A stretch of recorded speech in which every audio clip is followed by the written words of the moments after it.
Okay, Dave. All right, thank you. I don't plan to take much time tonight. There's a couple of sections of code that we hadn't got to yet as part of our zoning code, subdivision code update process. We're really getting down into the weeds at this point.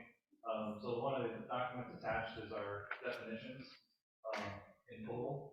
And so we've talked as we went through various chapters about needing or actually proposing new definitions. What this does is it brings them all together in one document with all of our other existing definitions. And so I'm not planning to go through all 32 pages of those, but they're all there. If you have any questions, I'd be happy to answer them. I believe, as I said, the substantial changes we've talked about at some point already. So, David, the only question I have on this is, as you say, there's 32 pages of definitions. Yeah. Are we sure that we use all of these terms? Yes. We've been doing some back checking, and we're still doing some back checking. Okay. We actually had a list about a page long of questions of are these still needed? And so we've been doing that cross tabulation to make sure and getting consistency throughout our code. So if we're calling something it one way, we're defining it that way, and we're using that same terminology throughout. So we try to get that cleaned up as well. The other two chapters that are included are procedural chapters. We don't really have chapters like this today. We have some front-end language in the code about how we handle a board of adjustment action and how the board is formed, and in subdivision regulations, we have some guidance on how we review plats and those kind of things. So what we've tried to do from a user perspective of the code is these will fall at the end of the zoning code, at the end of subdivision regulations, and these lay out our procedures of how we operate. If the site plan is submitted, what's the review process? How does it go to the city council? Public hearing is required, what are those procedures? And so this is really just more documenting sort of the workflow that we do and putting it into the code. There are a couple areas that I just want to make sure the council is clear on. Under zoning procedures, no real substantial changes proposed of sort of how applications are reviewed, what you see, the process that they go through. There's one question that's come up that Christine has raised a question on, and it's on page 14. So what we've done in this chapter is, if we call out a process or procedure somewhere in our code, you'll be able to come to this chapter and find out what that process is. So there's a number of places in our chapter where, in particular in zoning, parking, landscape buffers, there's 2 or 3 more, where we specifically say the council has the ability, as part of the site plan process, to make a waiver of these requirements. We're already doing that today. You'll know we'll talk about an alternative buffer, or we'll waive parking requirements. That's something we've done under current code. We try to carry that forward. Where Christine gets a little nervous from the legal perspective is, under zoning, if we're making a variance to what's allowed, they need to go to the board. Those actions need to go to the board of adjustment. So she will caution, and I got an email from her today, that there is some risk by you allowing yourselves the ability to waiver. She's more comfortable in the way we've laid it out today, that it's very limited in scope and it's part of an existing process. We're only doing that as part of a site plan process. So she just wanted to make sure, I want to make sure you're aware of her concern that if we were ever challenged by that, the reality is we might have to take those out, and those actions would have to go to the board of adjustment. But we've been doing waivers for parking and buffers for 25+ years. We've never had an issue. So I think the council has appreciated that ability to have that flexibility, and the developers and applicants have appreciated that flexibility. But I want to make sure you were clear that that's one area that she's just raised a little bit of caution on. Would you say that that's a standard for city councils or not? I mean, are some city councils restricting themselves from that ability?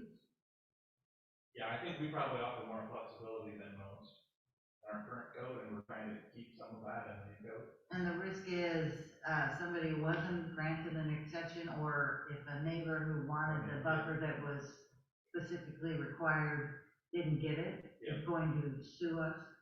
Right.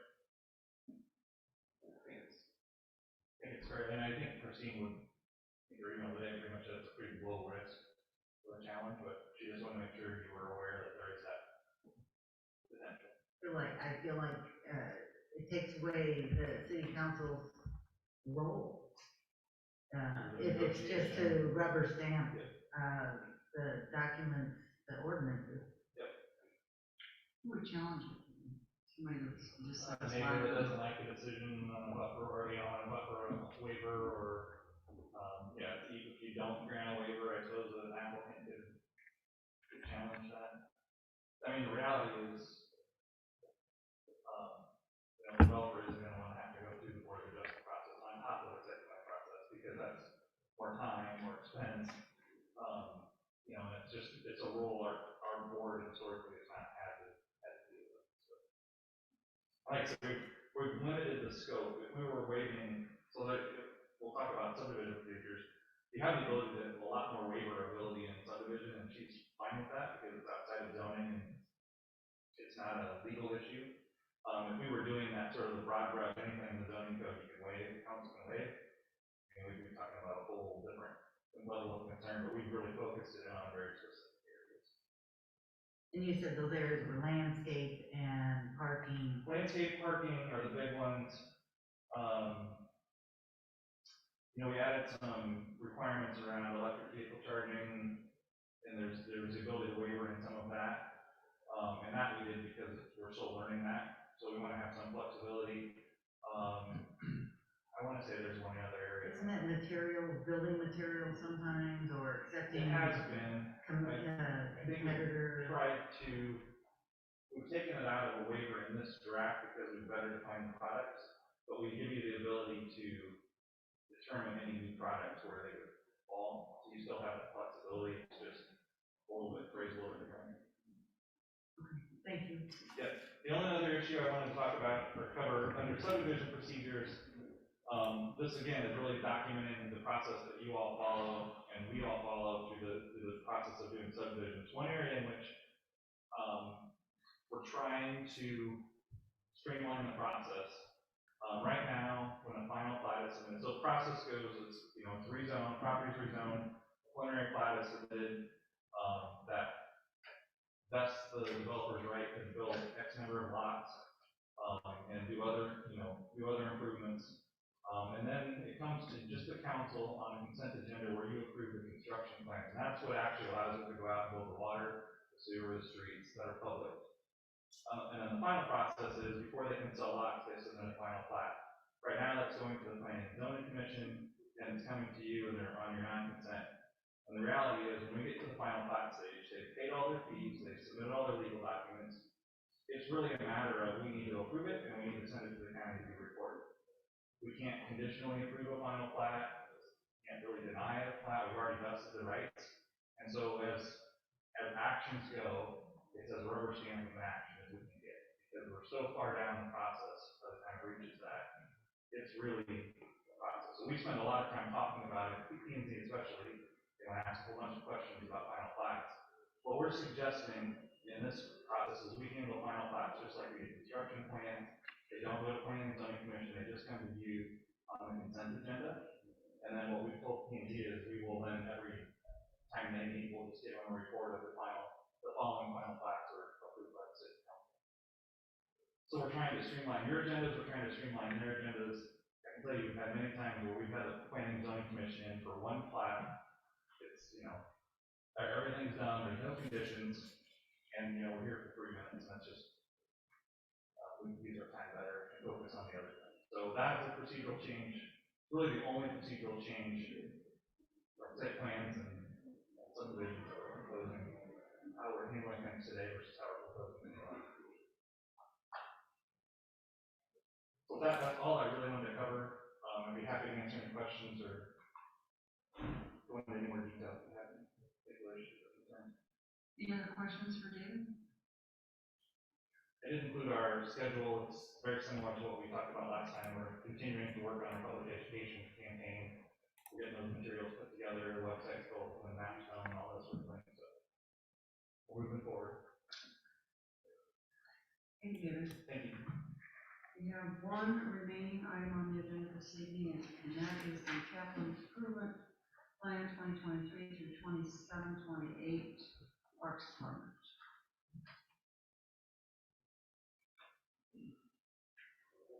Good evening. I know we only have 10 or 12 minutes, so I will try to Walk fast. make this as concise as possible. In the packet, you have a memo that I wrote up to kind of describe a lot of the changes that had occurred over the CIP. I think the major reason for the memo is, although the scope or the number of projects is pretty much the same, the scope of the projects are pretty much the same. We had not done a full review of the cost opinions of each of the projects. So there's a little bit of sticker shock there as you look back on what cost opinions were from 2 years ago versus what they're projecting out now. In a lot of cases, things are as much as 50% more than they were projected back then. So, especially when it's associated with playgrounds. So, just looking at the memo. John, who advises you on cost estimates? It depends on which project it is, but like the playgrounds, we go through the different manufacturers of the playgrounds to get what the cost opinions are based on previous costs, and they'll let us know things are 25% higher, 30% higher.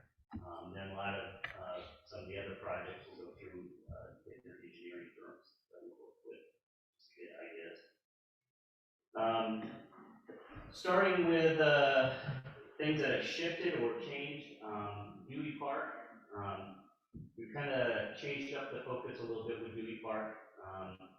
We had a chance to meet with the neighbors a couple weeks ago, I think it was now, and talk through where the playground is going to be at, and the shelters and restrooms, and the timeline for this project has modified slightly because there's realistically no reason to do a restroom until we actually have a sewer line coming through there. So working with Matt and knowing kind of the timeline that the east and Hay north of 62nd would occur and run sewer up along that park area kind of changed up some of the original timelines for that.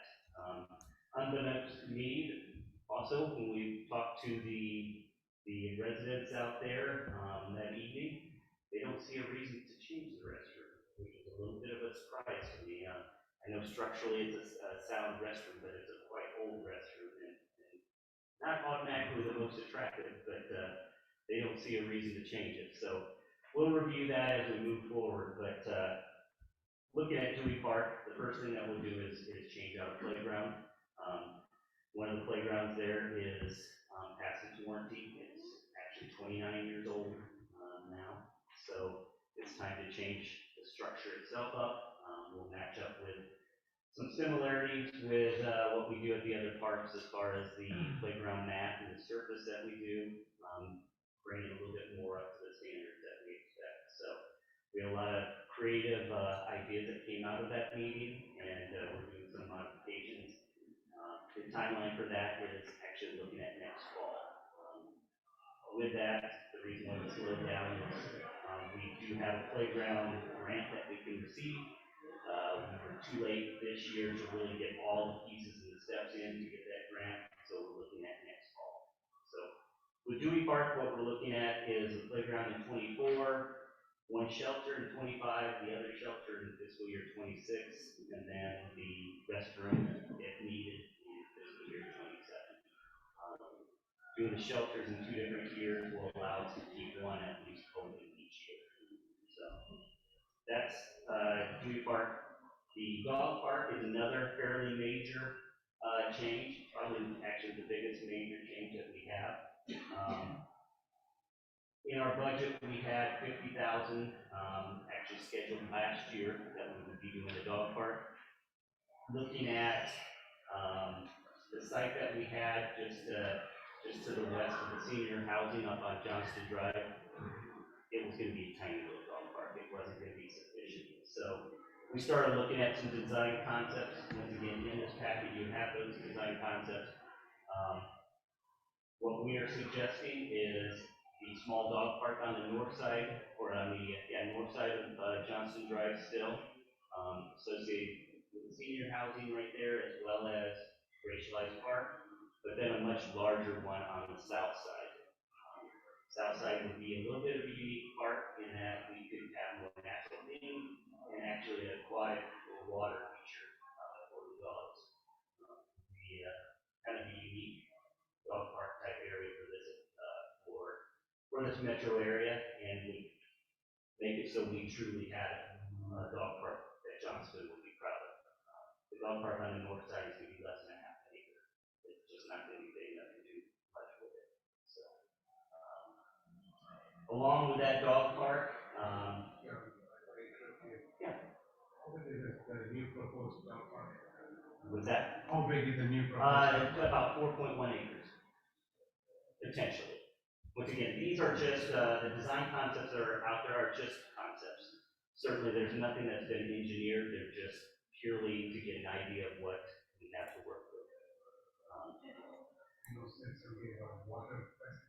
Yeah, it's actually Prairie Crossing, it's actually already a city park there. It has an area that stays wet most of the year, and you can actually do some modifications to it to make it more like a pond area that dogs would use. So there's a lot of people that really are looking for those types of areas for their dogs, not only just dogs going out there, but especially hunters that might hunt ducks or something like that. They look for those enclosed areas that they can do some training for their dogs. John, while we're on that dog park, the $250,000 that's listed in 23-24 for the dog park, that actually is a combination of both north and south. It would start up this south. It would finish off the north. It would allow us to fence everything in. It would give us the framework to start up the south. If we didn't do the north at all, what kind of cost savings would you see? I believe the total was about $180,000 cost paid for that north side. And once again, that's just on the initial design concept. We haven't gotten into exactly what it would be. One key component to bring up with the dog park is on that south side, one of the proposals is that to put in a trailhead that would also function as parking for the dog park. We have money left over from our Pioneer Parkway Trail project from a couple years ago that would have to be directed towards a trail type project. By putting a trailhead there, we are accomplishing a couple of things. We're giving the dog park a nice location, but it's also an easy location to get on the trestle bridge and head towards the morning. It's kind of a natural place for that. So Matt and I have been talking, we'll continue talking as we get an engineer on board, how we can enable that and still keep access back to the bridge. There's a 2-track that Public Works needs to continue having access down. I don't see that there'll be any issue with that. Questions for that? Okay. I'm just going to put a blanket on several projects, including Ridgedale Heights and the Ridge restrooms. These are the ones that I talked about. There's not a lot of movement. Some of them have been moved 1 or 2 years, but I think the key to these projects is the cost opinion changing. And it's based on what we've heard from the engineers plus what we've had over the last year or so as these projects have come forward. I think everybody remembers like Johnston Commons, the restroom spiking in costs, so looking at those areas. Adventure Ridge restroom is another one of those that we'll have a full discussion with the neighborhood before we move forward. 2-3 years ago, was pre-COVID, when we had our 50th anniversary, we had conversations with the residents out there. They were still very much for a restroom at the facility out there. Those ideas change obviously over the course of time. Ridgedale Heights is just a new park that will be coming online here soon. So you can see the cost there. I'm going to skip down a little bit to Ignite. This is more of a reminder. This past year, council approved to pull $300,000 out of the initial cost for the public park adjacent to Ignite. put towards Johnston Commons. That allowed us to get the whole restroom and shelter done out of Johnston Commons. With that, we backed things up with the Ignite project, and obviously we'll need to put a little bit more money back into that account to make sure that Ignite is fully funded as we move forward with that public park. Crown Point facility, we're starting to move forward with that. We had an initial meeting with the senior steering committee. We have a meeting scheduled the 15th to start talking about the outside components of Crown Point, to look at the tennis/pickleball courts. The hope is that through these public meetings that we'll have a definitive direction to go with these, and that we'll be able to get those out come March. As we finalize those designs, we'll also be going through the architect and design concept of Crown Point itself, and we'll start having public meetings in the spring in relation to that as well. The hope is that by next November, we'll have that project ready to bid out as well. New trail projects, there's a couple of new ones listed here, and then I'll talk a little bit about, the finance committee. I'll bring a couple other projects to that as well, but the two new trail projects, the Waterford Trail reconstruction. This is a trail piece right behind the Waterford Pond by the townhomes over there. This project is in conjunction with a stormwater project that we developed is going to be doing. The trail is in extremely poor shape. It needs to be redone, but there's no reason to not do it at the same time with the stormwater project. Foxborough Trail reconstruction. This is another one of those trails that is in poor shape. This is an area just to the west of the bridge that crosses from the natural resource area over to the Foxborough area. Trail system back to New Clarkson Park and then out to Foxborough Road. Once again, is in poor shape and needs to be completely reconstructed. Two projects I'll bring forward to the finance committee later this week that we don't have any official numbers yet. We're trying to get those, and they may join the CIP. These are the priorities of the trail committee. They are up along Beaver Drive, just to the east of Public Works. There's an area trail that ends just to the north of Public Works.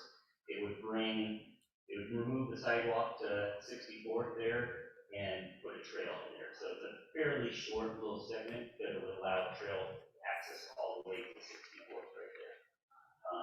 The other segment I think we've heard from a couple of residents here about is we're looking at out in the Crosshaven area along 78.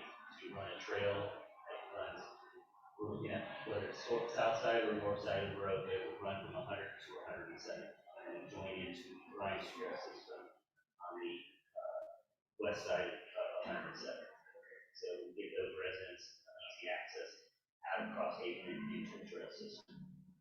So, then the only new project that's completely new that it's down on the list, fiscal year 28. Hardly complete the fiscal year 28 at this point.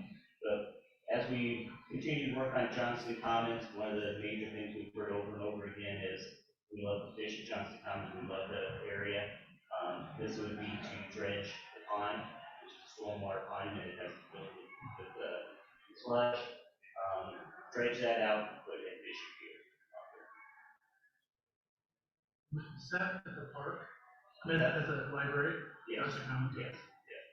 It would be relatively close to where the new shelter is at. Any questions? Yeah, any quick questions for John? Running past our adjournment time, but any quick questions? John, I'll carry on a question offline, but I do want to express I have some major concerns about a splash pad at Johnston Commons, especially in light of the significant cost of community use. I kind of need to see some more justification before we go that way. But that's fine. Yeah, one of the things Thursday that we'll also be doing is part of the strategic planning is, I could have mentioned it here, is I'll look at a decision package that will look at the master trail plan. also one that would look at feasibility study for aquatic center, which kind of combines that with splash pad. So those are decision packages that we'll talk about on Thursday. John, I just want to say real quick, I think all the improvements in Blue Clarkson are really great. See a lot of people using disc golf. The new facility there at the softball fields is coming together nicely. A lot of the baseball fields are getting new fencing and really, so all of that is really coming together nicely. So I appreciate all you. Been a nice project out there. Seems slow to me, but it's probably quicker than what we It's, need. it was good to see the roof go on to that. Yeah. So, Okay, well, we'll have, plenty of opportunity to talk more about these again. Thank you, John. With that, we're gonna adjourn the work session.